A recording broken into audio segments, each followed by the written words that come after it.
பாலும் திடிதேனும் பாகும் பருப்பும் இவை நாளும் கடந்துனக்கு நான் தருவேன் கோலம் செய் துங்க கரிமுகத்து தூமணியே நீ எனக்கு சங்கத்தமிழ் மூன்றும் தா.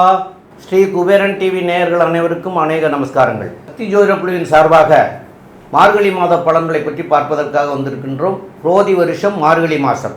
இந்த குரோதி வருஷம் மார்கழி மாத பலன்களை பற்றி பார்ப்பதற்காக அடியன் சக்தி சோமயாகி நானும் டாக்டர் KS ஐயங்கார் அவர்களும் டாக்டர் ஹரிஹர சர்மா ஐயா அவர்களும் பேச வந்திருக்கின்றோம். நிகழும் மங்களகரமான குரோதி வருஷம் மார்கழி மாதம். மார்கழி அப்படின்றத பொறுத்தளவுக்கு மாதங்களில் நான் மார்கழி அப்படின்னு சொன்னார் எம்பெருமான் கிருஷ்ண பெருமான். ஒசந்த மாதம், தனுர் மாதம் அப்படின்றது ஒசந்த மாதம். அப்போ இந்த மாதம் பிறக்கும் பொழுது இந்த காலகட்டங்களில் பெரும்பாலும் பெருமாள் கோவில் வைணவ கோயில்களில் திருப்பாவை திருவம்பாவை படிக்கக்கூடிய காலகட்டங்கள். யார் ஒருவன் திருப்பாவை திருவம்பாவை படித்தானாலோ அவனுக்கு கண்டிப்பாக மோட்சத்தில் இடம் உண்டா? மோட்சத்தில் இடம் உண்டு. நாம் செய்கின்ற ஒவ்வொரு நல்ல காரியத்திற்கும் ஒவ்வொரு பலன்கள் உண்டு. இந்த தனுர் மாதத்தில் கிட்டத்தட்ட 29 நாள் வருது. இந்த 29 நாளுமே பிரம்ம முகூர்த்த நேரம் அப்படின்றத பொறுத்தளவுக்கு கார்த்தால 4லேருந்து 6 வரலும் பிரம்ம முகூர்த்த நேரம். நம்ம இத்தனை மாதம் தூங்கிட்டு சூரிய உதயமான விட்டு எழுந்துட்டு அத்தனை பேரும் இந்த தனுர் மாதத்தில் பொறுத்தளவுக்கு பிரம்ம முகூர்த்த நேரமான 4 to 6 எழுந்தி தலைக்கு ஸ்நானம் பண்ணிவிட்டு திருப்பாவை திருவம்பாவை படித்தோம்னா நமக்கு கண்டிப்பாக மோட்சம் கிடைக்கும். சாமி என்ன சாமி எடுத்த விட்டு மோட்சத்துக்கு போகிறதுக்கு வழியை சொல்கிறீங்களே அப்படின்னா நம்மளுடைய பாவங்கள் குறையக்கூடியது அப்படின்றதான் மோட்சத்துக்கு. நம்மளோட அக்கௌண்ட்டை இங்கேயே கழிச்சாச்சு அப்படின்னு சொன்னாக்க நம்ம பரமபத வாசலுக்கோ மோட்சத்துக்கோ போகலாம். அப்போ இந்த 4 to 6 எழுந்திரிச்சிட்டு நமக்கு திருப்பாவை திருவம்பாவை படிக்க தெரியலனாலும் பரவாயில்ல, பக்கத்தில் உள்ள வைணவ கோயில்களுக்கு போயிட்டு அங்கே பாடுறதை நம்ம காது கொடுத்து கேட்டோம்னாலே பாதி பிரச்சனை சால்வ் ஆகக்கூடியது. அப்போ இந்த மாதங்களில் தனுர் மாதம், தனுர் மாதத்தை ஒரு சில பேர் சொல்லுவாங்க மார்கழி மாதம், அதனால் பீட மாதம், அந்த காலகட்டங்களில் சுபகாரியங்கள் தவிர்க்கணும். அதெல்லாம் கிடையாது. மார்கழி அப்படின்றது இறைவனுக்குள்ள மாதம். நம்ம ஒவ்வொரு மாதமும் நம்மளுடைய முன்னோர்களும் மூத்தோர்களும் ஒவ்வொரு மாதம் ஒவ்வொரு தெய்வத்துக்கும் கொடுக்கப்பட்ட மாதம். அதன்படி வரும்போது இந்த தனுர் மாதம் என்கின்ற மார்கழி மாதம் தெய்வத்துக்குரிய மாதம். தெய்வத்தை வணங்கினோம் அப்படின்னு சொன்னாக்க செய்த பாவங்கள் அத்தனையா அன்னன்னைக்கே கழியக்கூடிய காலகட்டங்கள். சரி, இப்போ இந்த மார்கழி மாதம் பிறக்கிறது எப்போ, முடிகிறது எப்போ அப்படின்றத ஃபஸ்ட்டு பார்ப்போம். 16/12/2024 மார்கழி மாதம் பிறக்குது.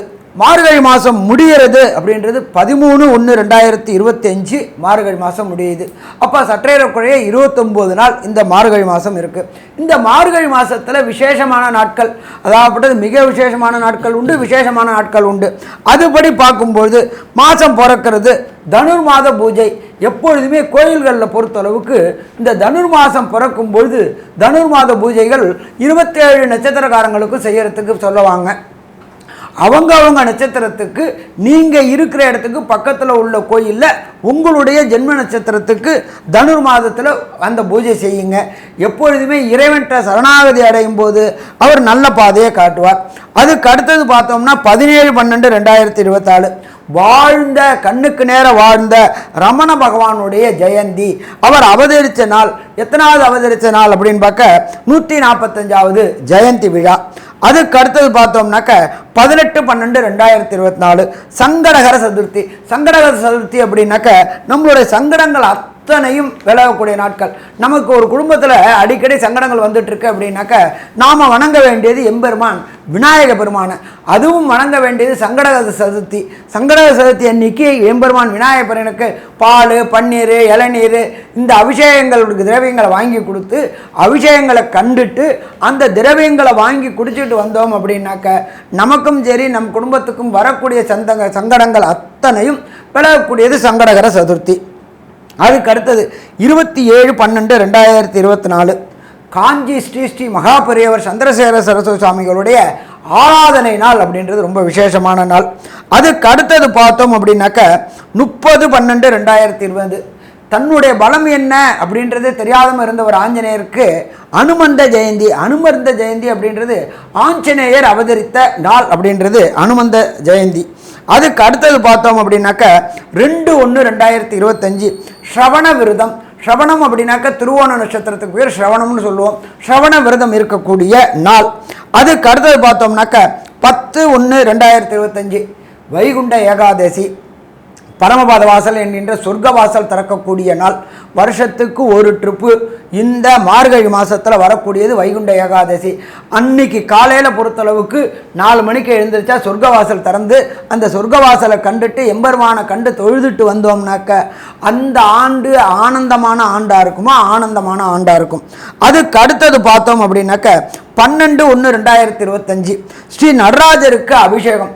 இங்கே தமிழ்நாட்டில் மட்டும் இல்லை, இந்தியாவில் உள்ள அத்தனை நடராஜருக்கும் அபிஷேகம் பண்ணக்கூடிய நாள்.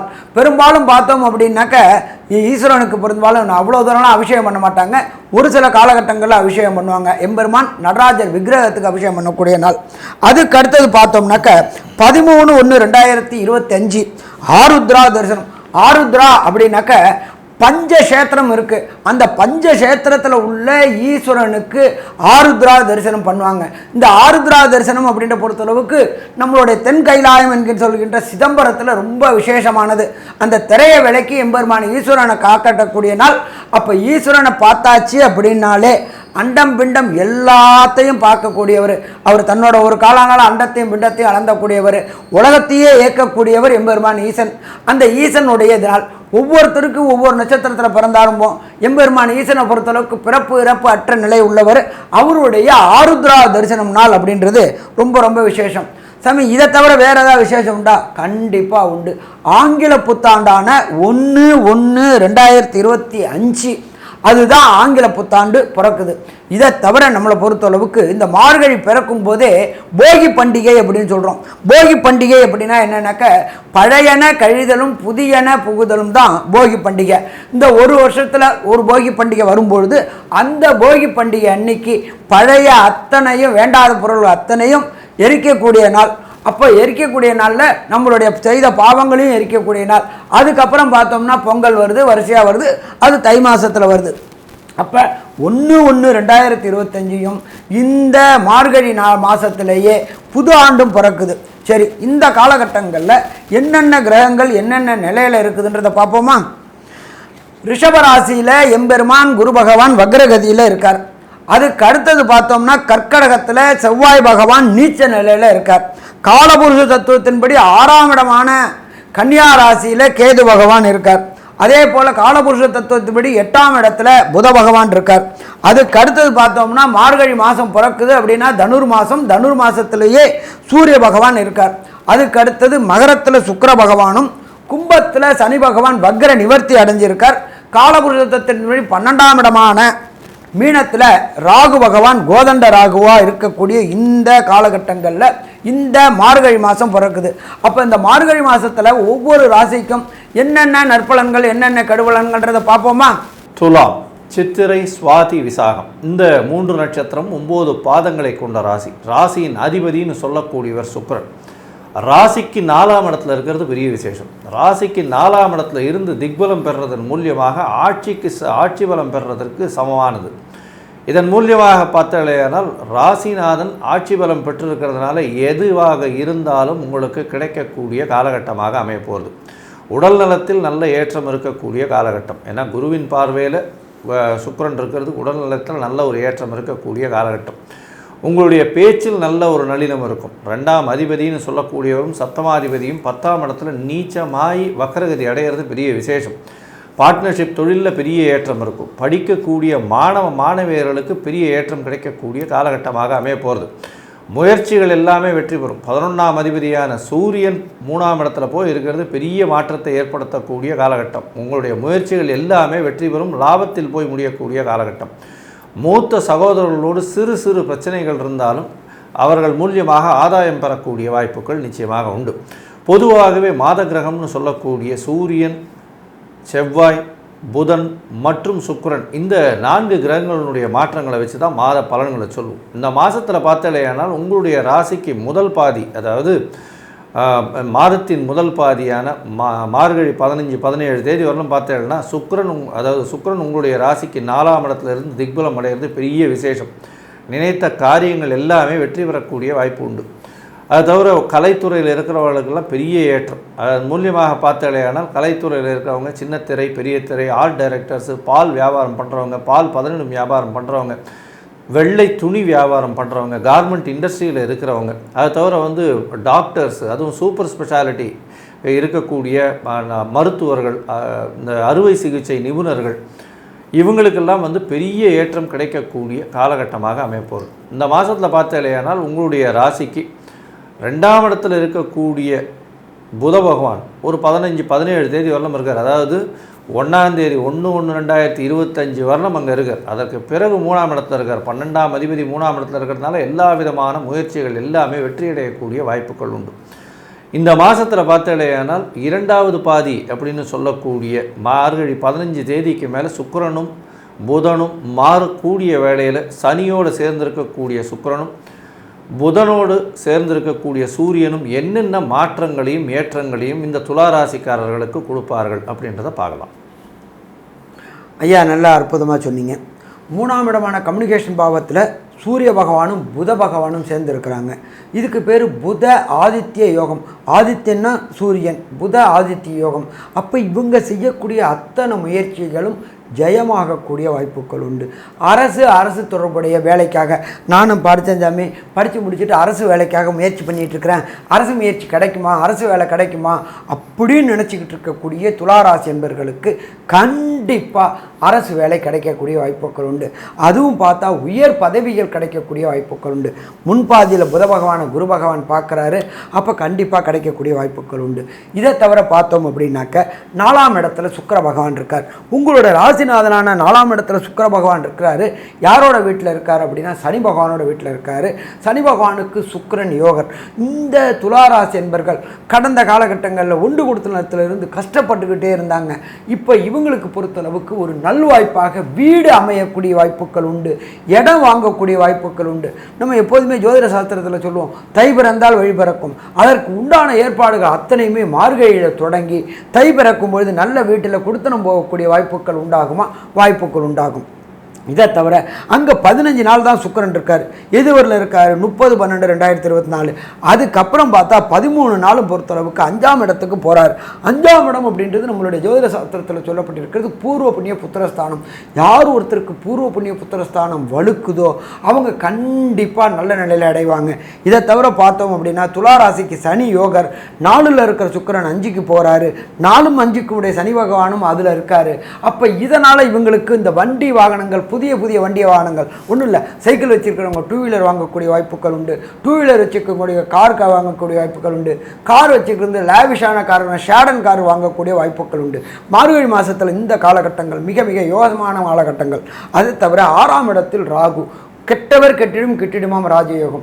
இயற்கை அசுபரான ராகு 6ஆம் இடத்துல இருக்கிறதுனால இதுவரை துளாராசியை சேர்ந்த நண்பர்களுக்கு வேலைக்காக முயற்சி செய்துட்டு இருந்தவங்களுக்கு நல்ல வேலை கிடைக்கக்கூடிய வாய்ப்புகள் உண்டு.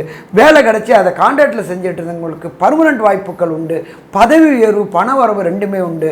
உங்களுடைய மேலதிகாரிகளால் இதர கடந்த காலகட்டங்கள் அவமானங்களும் அசிங்கங்களும் பட்டவங்களுக்கு அந்த அசிங்கங்களை விட்டு வெளியில் வரக்கூடிய வாய்ப்புகளும் உண்டாகுமா, உண்டாகும்.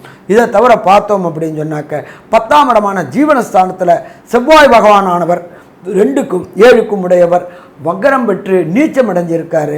அப்போ தொழில் செய்யக்கூடிய அன்பர்களுக்கு, துளாராசியை சேர்ந்த தொழில் செய்யக்கூடிய அன்பர்களுக்கு கண்டிப்பாக தொழிலில் ஏற்றமான நிலை இருக்கும். இதை தவிர பார்த்தோம்னாக்க நம்மளுடைய தொழிலுடைய இருக்கக்கூடிய இடத்த இன்டீரியர் டெக்கரேஷன், சுக்கிரன் அப்படின்னாலே கலைத்துறையை சேர்ந்தவங்களுக்கு அந்த இன்டீரியர் டெக்கரேஷன் செய்யக்கூடிய வாய்ப்புகளும் உண்டு.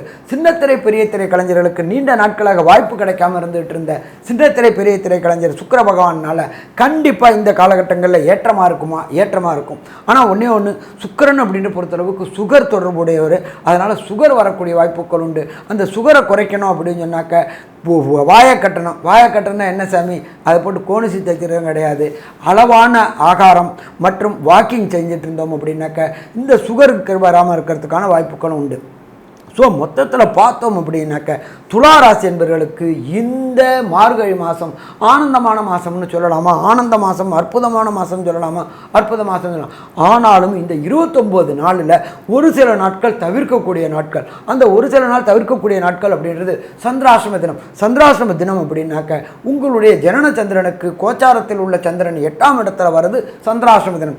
மதிக்காரகனான சந்திரன், மனோகாரகனான சந்திரன் தன்னுடைய ஒளியை இழந்து 8ஆம் இடத்தில் மறைவதனால் புத்தி பேதலிக்கக்கூடிய வாய்ப்புகள் உண்டு. இந்த காலகட்டங்களில் எடுக்கக்கூடிய முடிவுகள் தவறாக போகக்கூடிய வாய்ப்புகள் உண்டு. அப்போ அந்த தவறை தவிர்க்கக்கூடிய நாட்கள் எந்தெந்த நாட்கள், அந்த நாட்களில் என்னென்ன முயற்சிகள் செய்யக்கூடாது என்பதை ஐயா சக்தி சோமையா அவங்க சொல்லுவாங்க. இதை தவிர ஒரு சில துளாராசி என்பவர்களுக்கு தசாநாதனும் புத்திநாதனும் அந்தரநாதனும் சூட்சமநாதனும் சரியில்லை அப்படின்னாக்க என்ன கிரகங்களை வழிபடணும், என்ன கோயிலில் வழிபடணும் அப்படின்றதையும் பற்றி டாக்டர் ஐயா சக்தி சோமையா அவங்க விரிவாகவும் விளக்கமாகவும் சொல்லுவாங்க. ரொம்ப அற்புதமாக தெளிவாக 2 பேருமே சொல்லியிருக்கிறீங்க ஐயா.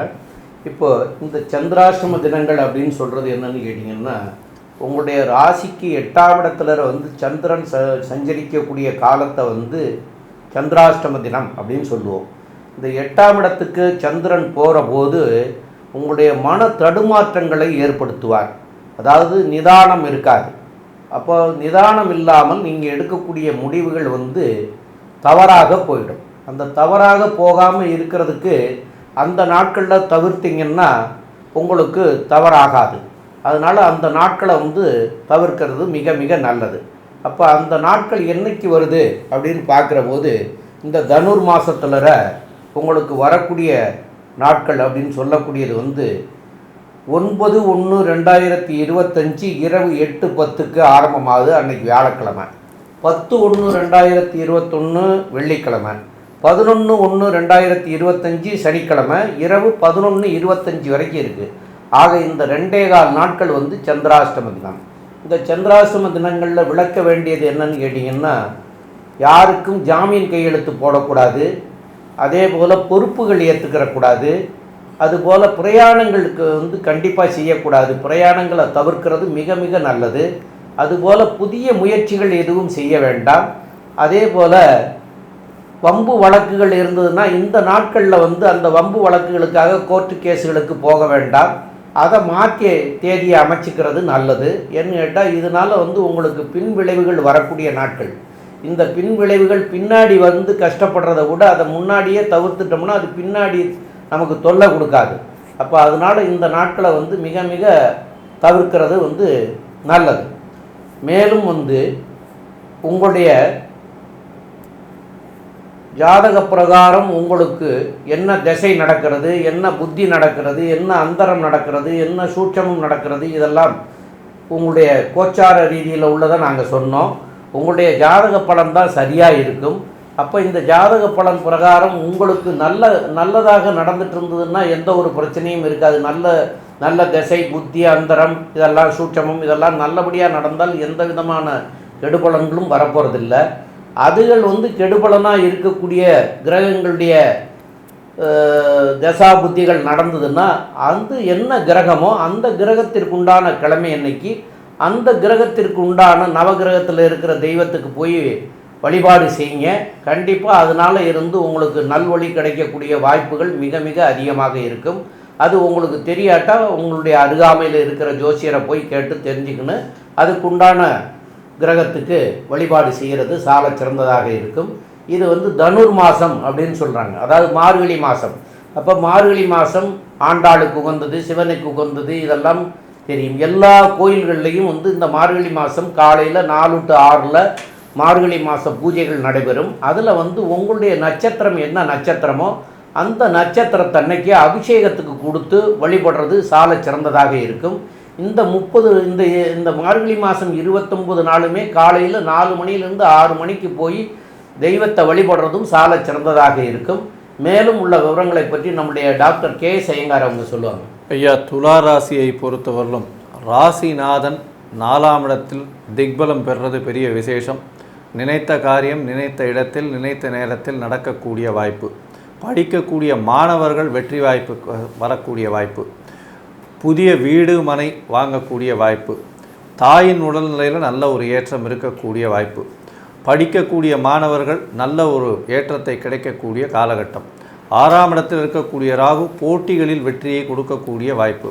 உங்களுடைய ராசிக்கு 5ஆம் இடம் வலுப்பெற்று போகிறதுனால சனி பகவானோடு சேர்ந்திருக்கிறதுனால 2வது பாதியான மார்கழி மாதத்தில் குடும்பத்தில் நிச்சயமாக விருத்தி வரக்கூடிய வாய்ப்பு, அதாவது குழந்தை பிராப்தி ஏற்படக்கூடிய வாய்ப்புகள் நிச்சயமாக உண்டு. தொழிலில் நல்ல ஒரு ஏற்றம் இருக்கும். பேச்சில் நல்ல ஒரு கனிவு இருக்கக்கூடிய காலகட்டம். முயற்சிகள் எல்லாமே வெற்றி பெறக்கூடிய வாய்ப்பு நிச்சயமாக உண்டு. உங்களுடைய சகோதரர்கள் மூலியமாக நல்ல ஒரு ஏற்றமான செய்தி வரும். உங்களுடைய மூத்த சகோதரர்கள் மூலியமாக லாபங்கள் அதிகமாக இருக்கக்கூடிய காலகட்டமாக இருக்கும். ராசிக்கு 2-7 அதிபதி 10ஆம் இடத்துல இருக்கிறது பெரிய விசேஷம். தொழிலில் பெரிய ஏற்றம். 10ஆம் இடத்துல நீச்சமாய் வக்கரகதி அடைகிறதுனால தொழிலில் பெரிய ஏற்றம், பார்ட்னர்ஷிப் தொழிலில் பெரிய ஏற்றம், எதிர்பாலினத்தவர் மூலியமாக நல்ல ஒரு ஏற்றம் கிடைக்கக்கூடிய காலகட்டம். தாயின் உடல்நிலையில் நல்ல ஒரு ஏற்றம், தந்தையின் உடல்நிலையில் சற்று பின்னடைவு ஏற்படக்கூடிய வாய்ப்புகள் நிச்சயமாக உண்டு. இந்த மாதம் மொத்தமாக பார்த்தாலேயானால் துலா ராசிக்காரர்களுக்கு பெரிய ஏற்றம் இருக்கும். பணவரவிற்கு பஞ்சம் இருக்காது. உடல் நலத்தில் நல்ல ஒரு ஏற்றம் இருக்கும். உங்களுடைய முன்னோர்கள் வழிபட்ட கோவிலுக்கு சென்று வர்றது பெரிய ஏற்றத்தை கொடுக்கக்கூடிய காலகட்டமாக இருக்கும். மொத்தத்தில் பார்த்தாலேயானால் இந்த துலா ராசிக்காரர்களுக்கு இந்த மார்கழி மாதம் ஒரு பொன்னான மாதமாக அமையும் அப்படின்னு சக்தி ஜோதிட குழு சொல்லுது. நன்றி, நமஸ்காரம். ஸ்ரீ குபேரன் டிவியை பார்த்தமைக்கு நன்றிகள். மேலும் இது போன்ற தகவல்களை தெரிந்து கொள்ள ஸ்ரீ குபேரன் டிவியை சப்ஸ்கிரைப் செய்யுங்கள். மறக்காமல் பெல் ஐக்கானை கிளிக்